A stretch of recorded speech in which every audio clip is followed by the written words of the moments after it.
We got breaking news on HQ, and it's all about the big cat. Tiger Woods speaking today at the Masters. All eyes were there for his press conference where he said, as of right now, I feel like I'm going to play.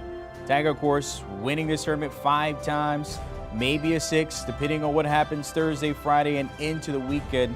We all know Tiger has had a lot of injuries, but over time, guess what? He has prevailed, and maybe this is just another chapter in that story. Tiger, of course, on the range this morning at a practice session Sunday, played with JT and Fred Couples, and it seems like everybody among his peers says Tiger looks the same as he has over his career. So we'll see how that pans out as we get closer to Thursday. Just being for a little confirmation there with Tiger, but it seems like the big cat is geared up for another run in Augusta.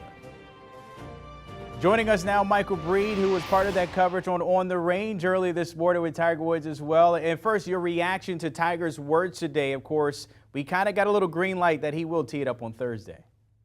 I think we're all doing the same thing, and it's just one big smile. That's all we got going on right now, because the cat is going to go, and I don't think there's any question now. In fact, in his press conference, he basically said, he was asked the question about success, and he said, well, it was success that I got here, and it's success to me now if I'm part of the conversation on Sunday. Well, you can't be part of the conversation on Sunday if you're not teeing it up on Thursday. And so I think he's teeing it up on Thursday, and I'm almost certain of it. I'm saying 99.9%.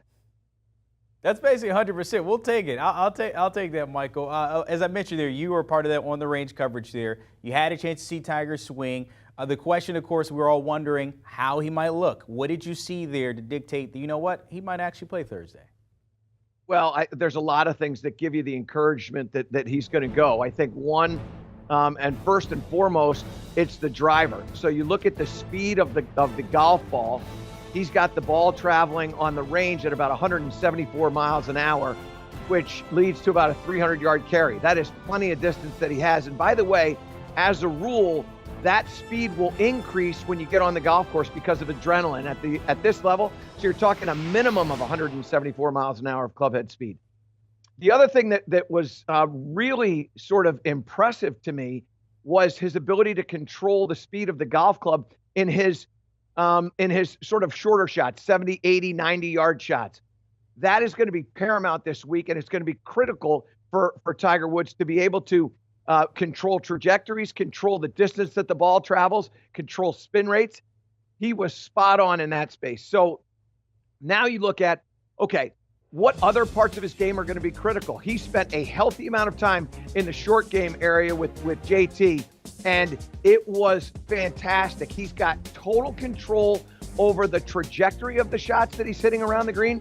He's got control over the spins. He's not taking divots. It's brushing the grass. It looked literally better than I've seen it look in years, the short game.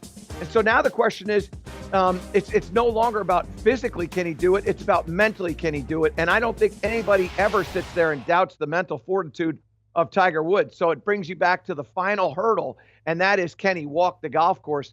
And I don't think that he would be there if he didn't feel like he could do that. So I think that this is everything that we would want. His form is fantastic. And when Freddie Couples says, after playing 9 holes on a practice round with him yesterday, that he thinks that Tiger can win, you know what?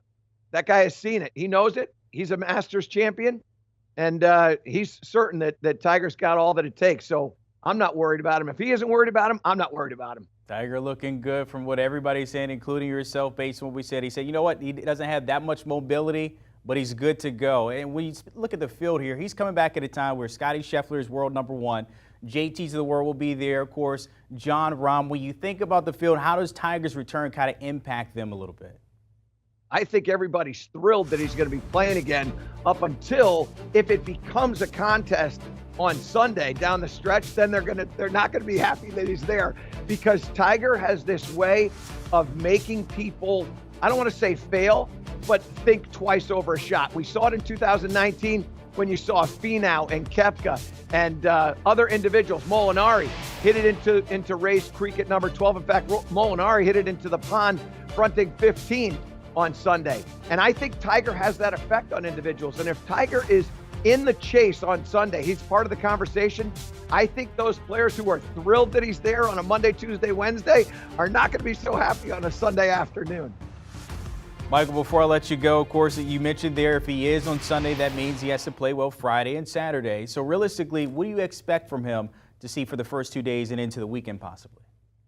Well, here's the thing. I think that Tiger, look, nobody understands this golf course as well as Tiger Woods. It's as simple as that. I mean, he understands it so well that he's actually assisting others in their ability to get around the golf course, including JT, who's one of his very, very close friends. So I think he understands the golf course. He also understands the tournament as a rule.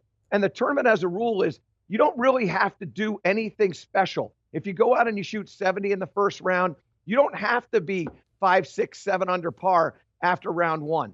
What you have to do is you have to be under par. That magic number of 70 is critical for Tiger in round one. And then I think in round two, it's another one where you get it into the 60s. And all of a sudden, if you can have this at 5 or 6 under par going to the weekend, I think you put yourself in a really good position. I think that's where Tiger's head is. I think Tiger cannot allow himself to get aggressive. I think Tiger has to take what comes to him and realize that, it's a gift that he's playing. But at the same time, you don't want to give this away. You don't want to be cavalier about it. You don't want to just sit there and go, I can't believe I'm playing. This is fantastic. Tiger's going to go out there and he's going to methodically take the course and figure out how to shoot the lowest score that he possibly can. I think you have to stay away from double bogeys. You don't have to make a ton of birdies. You just have to stay away from double bogeys and bogeys.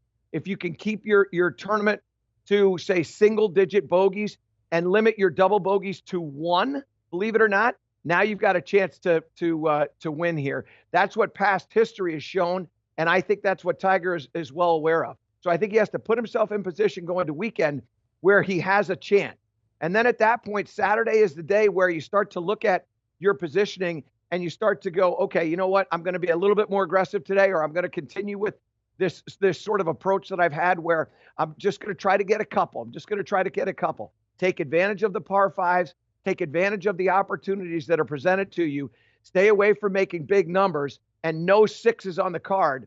And when it's all said and done, I think Tiger's actually going to be there on Sunday. It's going to be a fantastic week, and I can't wait for it to start. I think we both can agree the one thing we want to see is that Sunday red, and how he gets there, Thursday, Friday, Saturday. Michael Breed, appreciate your time. Stop by with the breaking news. The Big Cat back on the prowl when it comes to the Masters. And when you talk about all-time wins, there he is, right behind Jack Nicklaus at 6. Tiger Woods may be looking for number 6 as well. We'll see, of course. This is almost a year to the date of him winning his first one.